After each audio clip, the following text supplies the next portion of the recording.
무려 가격이 650만원 사카모토 하야토의 글러브입니다. 포구면의 넓이가 다릅니다. 방향성도 다르고요. 끈피조차도 약간 다른 방식으로 끼워져 있어요. 이 글러브를 맡겨주신 분은 전반적인 리모델링을 요청하셨습니다. 해체를 하면서 간략한 특징 설명을 드리도록 하겠습니다. 자, 지금부터 끈피 해체해 보도록 하겠습니다.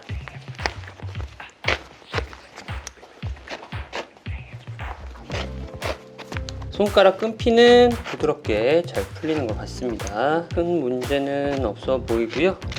손가락 끈을 풀었을 때 이런 간격이 지금 자리가 잡혀 있는 걸 확인할 수가 있습니다. 이걸 감안해서 나중에 끈피를 조립해주면 기존의 밸런스를 크게 흐트러뜨리지 않는 선에서 끈 간격이 조정 가능합니다. 아까 설명을 못 드렸는데 보통 사카모토 모델이라고 하면 끈 조립 방식이 이쪽에 두 줄이 교차하게 됩니다. 그래서 여기서 나와서 이렇게 나가서 이쪽으로 보통 매듭이 빠지게 되는데 지금 매듭이 어디 있죠? 없죠. 그 매듭이 어디 있냐면 여기 있습니다. 여기 매듭 처리가 아닌 절개 방식으로 처리가 되어 있는 특이점이 있습니다. 반대편은 이렇게 들어가서 이쪽으로 들어가서 이쪽을 관통해서 매듭이 이쪽으로 빠지고요. 자, 이어서 웹 아랫부분을 풀어주도록 하겠습니다.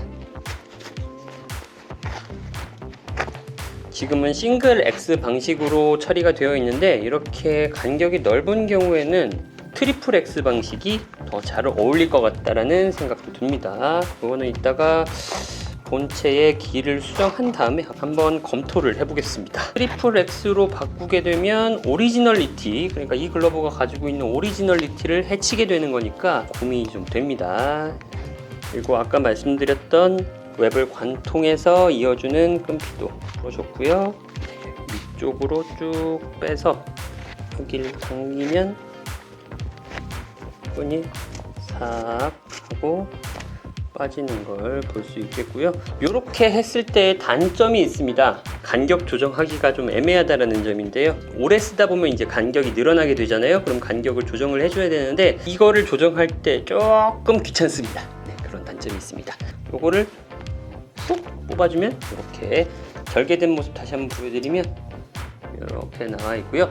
그리고 또 특징이 하나가 더 있네요. 웹이 이렇게 되어 있으면 이렇게 뒤집었을 때 일반적인 시판용 글러브들은 보통 여기 두 개, 여기 두 개 타공이 되어 있는데 얘는 타공 자체가 아예 없네요. 독특한 구조입니다. 하지만 방금 드린 말씀은 여러분들이 글러브를 쓰는 데는 아무런 도움이 되지 않는 그런 정보들이고요. 저만 신기합니다. 네, 어느새 웹은 다 풀어졌고요.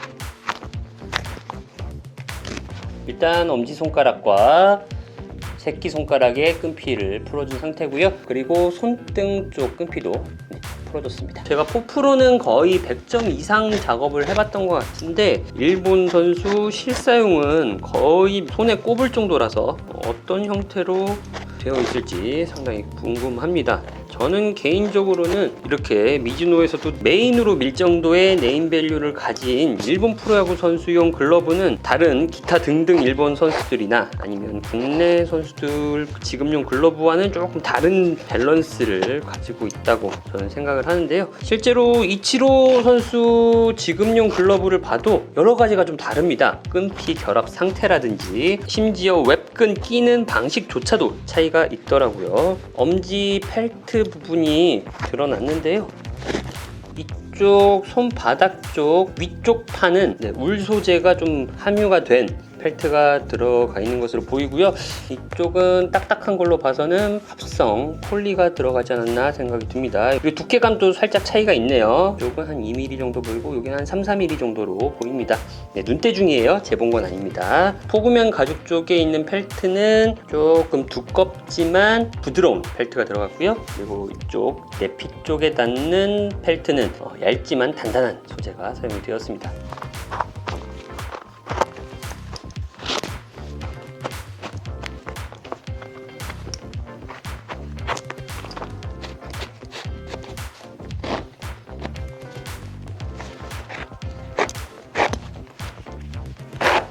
바닥을 모두 열어줬습니다. 저도 아직 안 열어봤어요. 같이 한번 열어볼까요? 네, 짠. 이런 느낌으로 컴파운드가 발려져 있는데요. 뭉쳐 있습니다. 그리고 이렇게 잘 보이시는지 모르겠지만 여기 보강 가죽이 떨어져 있습니다. 그래서 이것도 재접착을 시켜줄 거고요. 그리고 새끼 쪽도 여기가 아까 엄지 쪽보다는 조금 더 두꺼운 게 쓰인 것 같아요. 끈을 풀었더니 칸수가 자연스럽게 올라가네요. 3칸 정도의 글러브질이 어색하게 느껴지고요. 그냥 글러브 자체의 칸수는 한 2칸 정도가 제일 이상적일 것 같습니다. 끈을 풀었더니 이렇게 밸런스가 달라집니다. 이것이 끈 밸런스의 신비함입니다. 따란! 컴파운드를 다 제거를 한 모습이고요. 깔끔하게 정리가 됐죠. 검정색 보강 가죽 재접착한 것 확인해 줄 수가 있겠습니다. 이제 컴파운드 다시 잘 바르고요. 끈피 조립 이어가 보도록 하겠습니다. 커피 한 잔 하시고요. 컴파운드를 다시 바르면서 의도한 대로 길을 바꾸려면 바르는 작업 또한 그것과 좀 맞물려서 돌아가야 됩니다. 단순히 바르기만 한다고 길이 확 바뀌거나 하진 않고요. 물론 그런 경우도 간혹 있습니다만 제가 작업할 때 가장 주안점을 두는 부분은 그 작업의 목적입니다. 어떠한 목적으로 컴파운드를 바르느냐, 바닥을 여느냐, 끈을 푸느냐, 끈 밸런스를 이렇게 잡느냐, 이유, 목적 상당히 중요하다고 저는 생각을 합니다. 목적이란 것이 상실이 되면 작업의 방향성은 갈피를 잃어버리게 됩니다. 이를테면 길을 들이거나 글러브를 수리할 때 그냥 아무 생각 없이 늘상 해왔으니까 바닥을 연다, 이게 아니고요. 이러한 작업이 필요한 이유와 목적을 명확히 해서 그 이유와 목적에 이 작업이 맞는지 고민을 해보고 항상 생각을 하면서 저는 작업을 하고 있습니다. 네, 제가 평소에 바르던 양보다는 조금 더 두툼하게 바른 편이고요. 길이 한참 들어있는 글러브에 길을 바꿔야 되기 때문에 가죽이 부드러워져 있는 부분을 조금은 단단한 느낌이 들 수 있게끔 바꾸는 데 목적이 있었던 거고요. 글러브를 한번 두들겨 보겠습니다. 제가 의도한 두께감이 나왔는지, 힘이 좀 실렸으면 했던 부분들의 힘이 실려 있는지를 이렇게 점검을 하는 겁니다. 이 정도면 괜찮을 것 같습니다. 끈피 조립해 보도록 할게요. 네. 바늘을 걸어주고요. 먼저 엄지를 껴볼게요.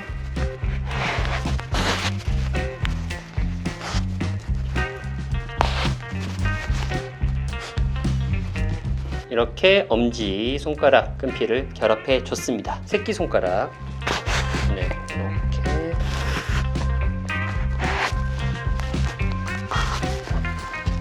새끼손가락까지 조립이 마무리되었습니다. 이제 바닥끈을 연결해 주도록 하겠습니다. 끝부분은 먼저 매듭을 지어놨고요. 바닥끈은 다른 부위에 비해서 끈피가 좀 얇게 들어갑니다. 이게 두껍게 들어가게 되버리면 바닥의 밸런스가 다 뭉개질 수가 있고 장력을 잘못 맞추게 되면 바닥면에 왜곡이 생길 수도 있습니다. 그래서 이 부분은 더더욱 신경을 써서 끼워줘야 하는 부분이라고 저는 생각을 하고 있습니다.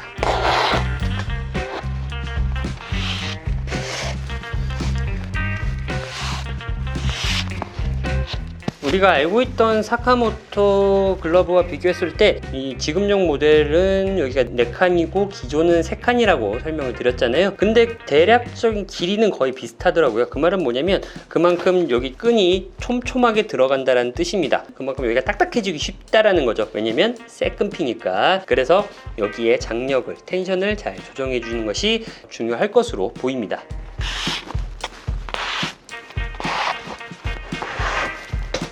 이렇게 바닥끈을 다 끼워줬습니다. 바닥끈만 끼웠을 때 밸런스가 어떻게 되는지 좀 보여드리려고요. 네, 보여드렸던 그 밸런스 유지하고 있죠. 약간 엄지가 살짝 이렇게 바깥쪽으로 벌어져 있는 느낌이 들긴 하는데 요거는 이렇게 이따 길을 들이면서 살짝 안으로 말아서 안정감 있게 이렇게 받아주는 느낌으로다가 바꿀 예정이고요.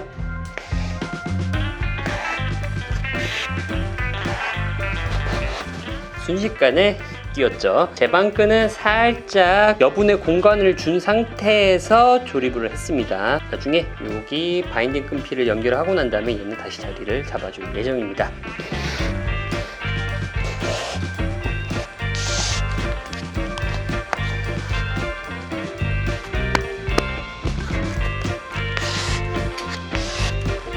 자, 일단 바인딩 끈피를 1차적으로 마무리했는데요. 제가 의도한 바에 잘 따라와주고 있는 것 같습니다. 아유, 기특하다. 아유, 착하다. 네, 이렇게 칸수는 조금 올라간 상태로 작업이 될 것 같습니다. 자, 본체 길 수정해 보도록 하겠습니다. 엄지가 내려가는 게 아니라 칸수를 올려야 되기 때문에 그에 맞게 엄지를 좀 눌러주도록 하겠고요. 아까 벌어졌던 부분, 요 엄지 이렇게 벌어졌던 부분 다시 이렇게 말아서 넣고 있습니다. 칸수가 내려갔을 때 아까처럼 3칸 정도로 내려갔을 때는 약간 벌어져도 크게 티가 안 납니다. 근데 올라가게 되면 그게 티가 나기 때문에 요거를 올려주는 작업까지 진행이 되었고요. 이제 나머지 길을 수정해 주도록 하겠습니다. 세 끈이 들어간 상태이기 때문에 이 판패드 부분이 좀 딱딱할 거예요. 기존보다는 좀 단단해진 상태이기 때문에 여기를 살짝 풀어주겠습니다. 그렇다고 새 글러브 길들일 때처럼 여기를 뭐 빡빡 문지르거나 그렇지 않습니다. 그냥 살짝 풀어주는 정도로 여기를 잡아주면 되겠고요.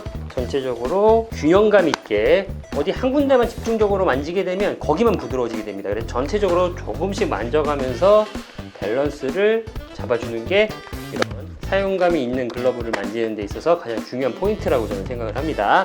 이제 어느 정도 형태를 잡았으니까요. 이제 콩덕콩덕 머신을 활용해서 최종적으로 형태를 확정지어 주도록 하겠습니다.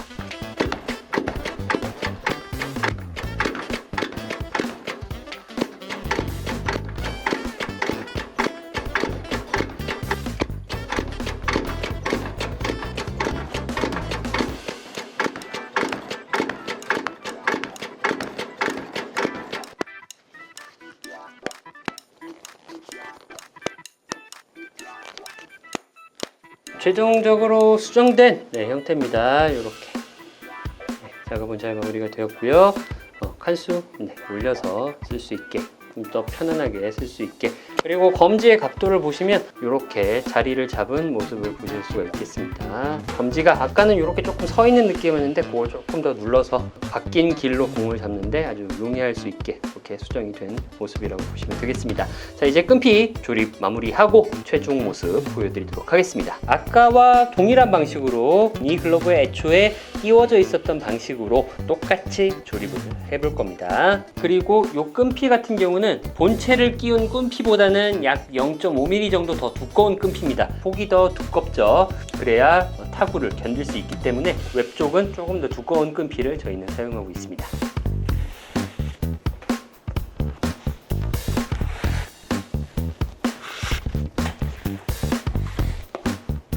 이쪽으로 끈을 빼서 이렇게 자리를 잡았습니다.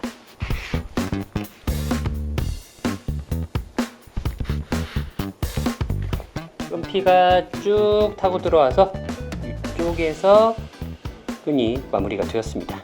이제 여기 포구면 윗부분 조립해 주도록 할게요.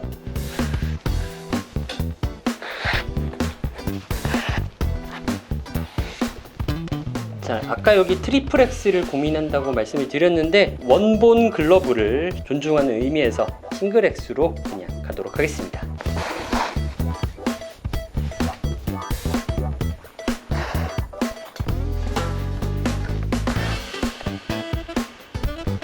마무리가 되었고요. 이제 다 와갑니다. 웹 상단끈 이어주도록 하겠습니다. 그리고 쪽이 끈이 두 줄이 지나가는 지점입니다. 그래서 영상에서는 잘 안 보이시는 것 같은데 굉장히 넓어져 있어요. 그래서 여기가 좀 나중에 터질 수도 있기 때문에 여기를 두 줄로 통과하지 않고 다른 방향으로 두 줄로 통과하게 그렇게 튜닝을 해서 조립을 마무리 지어보도록 하겠습니다.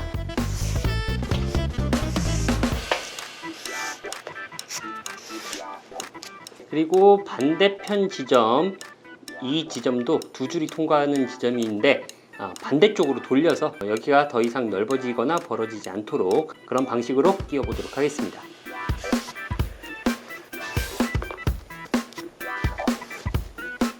이렇게 마무리가 되었고요.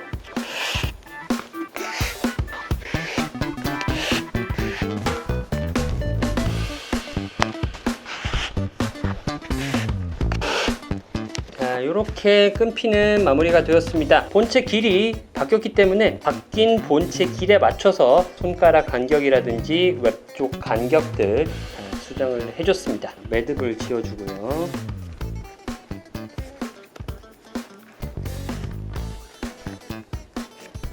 적정한 길이만 남기고 잘라주도록 하겠습니다.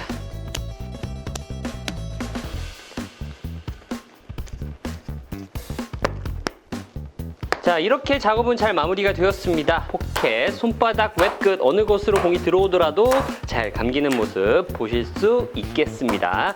특히 백핸드로 공을 잡을 때 글러브를 크게 오므리려 하지 않아도 공이 박히는 모습 아주 이상적인 모습이죠. 네.